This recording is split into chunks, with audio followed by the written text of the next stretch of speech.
Hello everyone. तो आज हम स्टार्ट करने जा रहे हैं क्लास 5th का इंग्लिश का lesson number 1, the elves and the shoe maker. Elves का मतलब होता है बौने और शू मेकर का मतलब होता है जूते बनाने वाला। सो चलिए स्टार्ट करते हैं हम इसे रीड करना चैप्टर को। Once there was a shoemaker, एक बार एक जूते बनाने वाला था। He became so poor that he had nothing left to run his family but only enough leather for just one pair of shoes. वो इतना गरीब हो चुका था कि उसके पास कुछ भी नहीं था अपने परिवार को चलाने के लिए, बस उसके पास थोड़ा सा चमड़ा था जिससे वो एक जोड़ी जूते बना सकता था। So in the evening he cut out the leather with great care to make the shoes. उसने शाम को उस चमड़े को बहुत ध्यान से काटा जिससे वो शूज़ बना सके, जूते बना सके।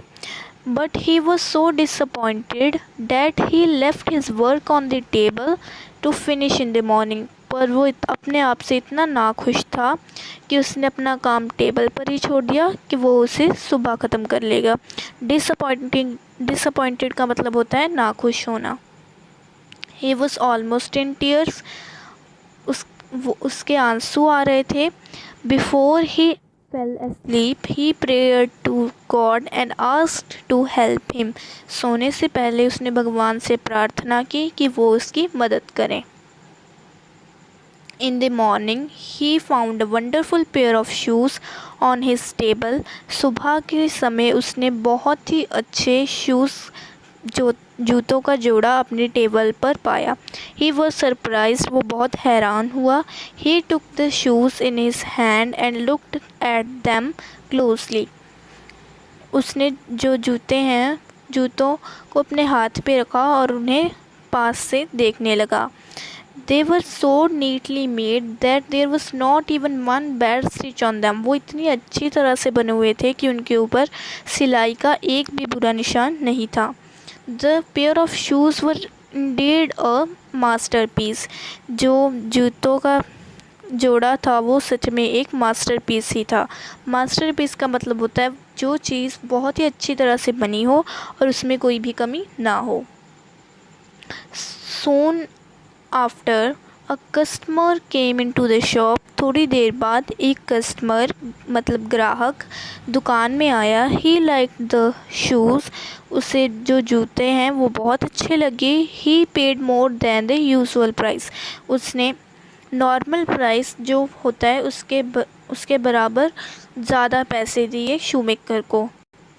Now the shoemaker was very happy as he had enough money to buy leather for 2 pairs of shoes. अब जो जूते बनाने वाला था वो बहुत खुश था क्योंकि उसके पास इतने पैसे आ चुके थे जिससे वो 2 जोड़ी जूते बनाने के लिए चमड़ा ले सकता था। That night he cut out the leather and the next morning he found 2 pairs of beautifully finished shoes. उस रात को उसने वो चमड़ा काट कर रख दिया और अगली सुबह उसने पाया कि बहुत ही अच्छा सुंदर शूज़ बनकर तैयार थे। This continued for many nights, ये बहुत रातों तक चलता रहा। Any leather that he cut in the evening was beautifully finished by the morning.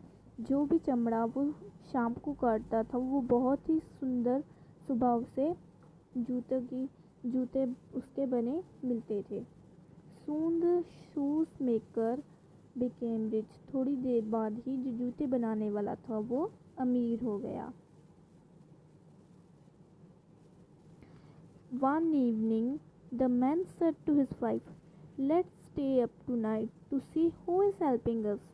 जो आदमी है उसने अपनी वाइफ से कहा कि चलो देखते हैं आज रात को कि हमें कौन मदद कर रहा है। The woman like the idea, जो औरत थी उसे ये उसका आइडिया अच्छा लगा। शी लाइटेड अ कैंडल, उसने एक मोमबत्ती जलाई। The room was lit by the candle flame, जो कमरा था उसमें कैंडल की जो फ्लेम है मोमबत्ती की उससे रोशनी हो गई थी। Then they hide themselves in a corner of the room behind the curtain, फिर वो दोनों कमरे के कॉर्नर में एक पर्दे के पीछे छिप गए। At midnight 2 elves came dancing into the room. आधी रात को 2 छोटे बौने नाचते हुए कमरे के अंदर आए.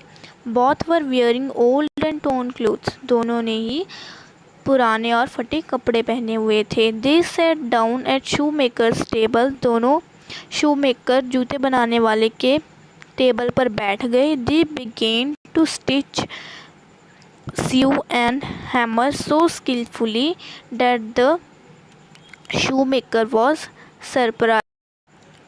उन दोनों ने बहुत ही सफाई से सिलना और हथौड़ा मारना शुरू किया, जिससे कि जो जूते बनाने वाला था वो बहुत ही हैरान हो गया. The elves finished the work and ran away. जो बौने थे उन्होंने अपना काम ख़त्म किया और वो भाग गए. The woman said, "Those little men have made us rich." जो औरत है उसने कहा कि नन्हे आदमियों ने ही हमें अमीर बनाया है. We should show our gratitude to them for their selfless service. उसने कहा कि हमें अपना आभार दिखाना चाहिए उनके प्रति, क्योंकि उन्होंने हमारे लिए निस्वार्थ काम किया है, मतलब कि अपना उन्होंने कोई भी फ़ायदा नहीं सोचा. I will make little shirts, coats, vests, trousers and a pair of socks for them. उसने कहा कि मैं उनके लिए छोटे छोटे शर्ट्स, कोट्स, वेस्ट और ट्राउज़र्स बनाऊंगी और सॉक्स भी बनाऊंगी. ट्राउज़र्स का मतलब होता है पैंट और सॉक्स का मतलब होता है मोज़े. Okay, then I will make 2 little pair of shoes for them, said the shoemaker. तो जो जूते बनाने वाला है उसने भी कहा ठीक है, मैं भी उनके लिए 2 छोटे छोटे जोड़े जूतों के बनाऊंगा. When everything was ready, जब सब कुछ तैयार था, they laid their presents on the table and hid themselves. उन्होंने अपने जो तोहफे थे, presents का मतलब है तोहफे, उन्होंने अपने तोहफे टेबल के ऊपर रखे और वो दोनों छिप गए. हाइड का मतलब होता है छिप जाना. At midnight the elves came in. आधी रात को बौने अंदर आए. They were delighted to find the gifts. वो बहुत खुश हुए. Delighted मतलब खुश हो जाना. To find the gifts, अपने तोहफों को देखकर. Both the elves dressed themselves in new clothes. उन दोनों बौनों ने अपने नए कपड़े पहन लिए. Then they danced and sang happily. और वो नाचने और गाने लगी खुशी से. Now we are so fine to see, graceful, cheerful and thankful are we. उन्होंने ये वाला गाना गाया कि हम अब देखने में कितने अच्छे लग रहे हैं और हम बहुत खुश हैं और बहुत थैंकफुल हैं जिसने भी ये हमारे लिए काम किया है. They danced out the doors. वो नाचते हुए कमरे के दरवाजे से बाहर चले गए और वो कभी नहीं आए. फिर जो जूते बनाने वाला है वो खुशी खुशी हमेशा रहने लगा. Thank you.